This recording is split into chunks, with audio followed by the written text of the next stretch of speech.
কথা ও কাহিনী থেকে প্রকাশিত আমার প্রিয় কালজয়ী বইগুলি দুখণ্ড তো বইয়ের আকারে গত বছরই বেরিয়ে গেছে। তা থেকে বিভূতিভূষণের পথের পাঁচালী এবং আরণ্যকের কিছু অংশ ইউটিউবেও বলেছি। এখন আমার প্রিয় কালজয়ী বইগুলির প্রথম খণ্ড থেকে শরৎচন্দ্রের কালজয়ী উপন্যাস পল্লী সমাজের কিছু অংশ আমার মন্তব্য সহ শোনাই। প্রথম পর্ব, পল্লী সমাজ পটভূমিকা। শরৎচন্দ্র যখন পল্লী সমাজ 1916-তে লেখেন, তখন পল্লী সমাজের বাইরের যে রূপ ছিল এখন তার অনেক বদল ঘটেছে, কিন্তু তার ভেতরের যে রূপ, যে মানসিকতা, এখনো তা অনেকটাই বহাল আছে। মনে হবে শরৎচন্দ্র যেন রঞ্জন রশ্মি প্রয়োগ করে পল্লী সমাজের আসল চিত্রটাই বার করে এনেছেন। এর স্বরূপটি তার অত্যন্ত চেনা, আর এই জন্যই পল্লী সমাজ শরৎচন্দ্রের উপন্যাসগুলির মধ্যে দ্বিতীয় শ্রেষ্ঠ তালিকায় এসে গেছে।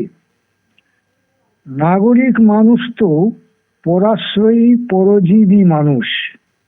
গ্রামের মানুষ যদি ধান, গম, আলু, শাক সবজি ইত্যাদি ফসল না ফলাতো, তাহলে কি আমরা টাকা চিবিয়ে বেঁচে থাকতাম? কিন্তু এই সরল সত্যটা আমরা ভালো করে ভেবে দেখি না। নগর ও উপনগর ক্রমশ গ্রামকে গ্রাস করে চলেছে, আর আমরা ভাবছি দেশের শ্রীবৃদ্ধি হচ্ছে। পল্লী সমাজে পুরাতন পচন তো ছিলই, কিন্তু তার পচন সারাবার জন্য সংস্কারের চেষ্টা না করেই তাকে উৎখাত করার চেষ্টাই চালিয়ে যাচ্ছি। এ যেন সেই মোটা রকম ডাক্তারি রসিকতার কথা। মাথা ব্যথা সারাতে গিয়ে মাথাটাকেই কেটে ফেলার ব্যবস্থা। আর শরৎচন্দ্র ধরিয়ে দিচ্ছেন পুরাতন সমাজের পচনের কারণ জাতপাত, ছোঁয়াছুঁয়ি, দলাদলি, ধর্মের নামে এইসব আচারের অত্যাচার। আর প্রতিকার হিসাবে শিক্ষা, স্বাস্থ্য, পুরুষতান্ত্রিক সমাজে নারীর মর্যাদা রক্ষার কথা। কাহিনী বিন্যাস। এবার আসা যাক শরৎচন্দ্রের পল্লী সমাজ উপন্যাসের কথায়। পল্লী সমাজ উপন্যাস শুরু হয়েছে নাটকীয়ভাবে। বেনি ঘোষাল মুখুজ্জেদের অন্দরের প্রাঙ্গণে পা দিয়াই সম্মুখে এক প্রৌঢ়া রমণীকে পাইয়া প্রশ্ন করিল, এই যে মাসি, রমা কইলা? মাসি আহ্নিক করিতেছিলেন, ইঙ্গিতে রান্নাঘর দেখাইয়া দিলেন। বেনি উঠিয়া আসিয়া রন্ধনশালার চৌকাঠের বাহিরে দাঁড়াইয়া বলিলেন, তাহলে রমা কি করবে স্থির করলে? পূজা নিরতা মাসির কর্ণরন্ধ্রে এই অত্যন্ত রুচিকর দলাদলির আলোচনা পৌঁছিবা মাত্রই তিনি আহ্নিক ফেলিয়া রাখিয়া উঠিয়া আসিলেন। তারিণী ঘোষালের বেটা ঢুকবে নেমন্তন্ন করতে আমার বাড়িতে? আমি কিছুই ভুলিনি বেনি মাধব। তারিণী তার এই ছেলের সঙ্গেই আমার রমার বিয়ে দিতে চেয়েছিল। ছোট জাত হয়ে চাই কিনা যদু মুখুজ্জের মেয়েকে বউ করতে? ছোট জাতের মুখে আগুন বলিয়া মাসি যেন কুস্তি শেষ করিয়া হাঁপাইতে লাগিলেন। ছোট জাতের উল্লেখে বেনির মুখ ম্লান হইয়া গিয়াছিল, কারণ তারিণী ঘোষাল তাহারই খুড়া। রমা ইহা লক্ষ্য করিয়া মাসিকে তিরস্কারের কণ্ঠে বলিল, কেন মাসি, তুমি জাত নিয়ে কথা কও? জাত তো আর কারোর হাতে গড়া জিনিস নয়, যে যেখানে জন্মেছে সেই তার ভালো। কিন্তু মাসি তাতে ক্ষান্ত না হয়ে এভাবেই তাঁর জিভে বিষ ছড়াতে লাগলেন। তারিণী ঘোষাল হঠাৎ মারা যাওয়ায় তাঁর ছেলে গ্রামে এসেছে পিতৃ শ্রাদ্ধের আয়োজন করতে। কর্মবাড়ি।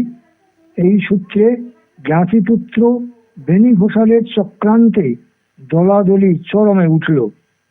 ধর্মদাস চাটুর্যে রমেশকে বলল, আসবার সময় তোমার বেনি ঘোষালের মুখের সামনে বলে এলুম, আমাদের রমেশ যেমন শ্রাদ্ধের আয়োজন করছে এমন কড়া চুলোই যাক, এই অঞ্চলে কেউ চোখেও দেখেনি।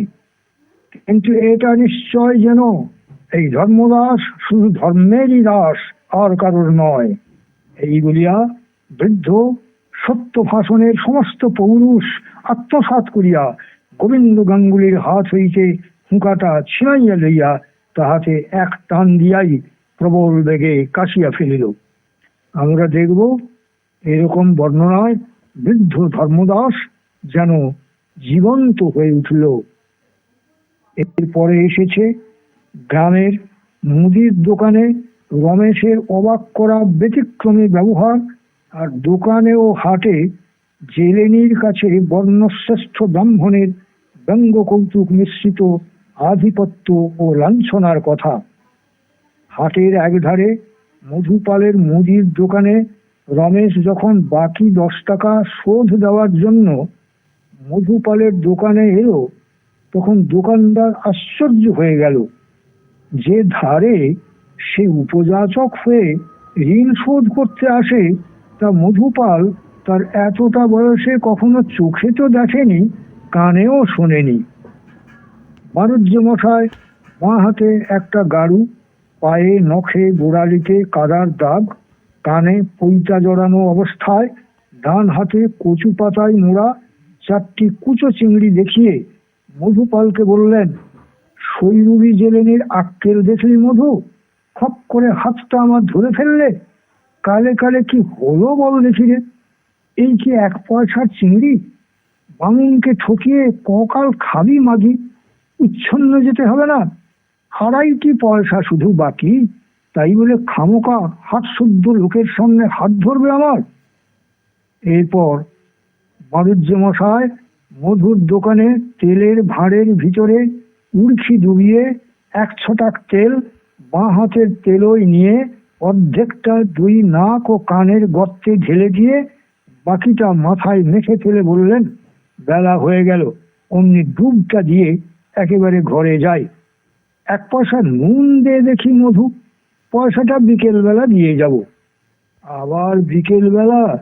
মধু দোকানি করুণ কণ্ঠে বলল, বাণিজ্য মশাই সেই ময়দার পয়সা পাঁচা নাকি অমনি? বাণিজ্যে রেগে উঠে বললেন, হ্যাঁ রে মধু, দুবেলা চোখাচোখি হবে, তোদের কি চোখের চামড়া পর্যন্ত নেই?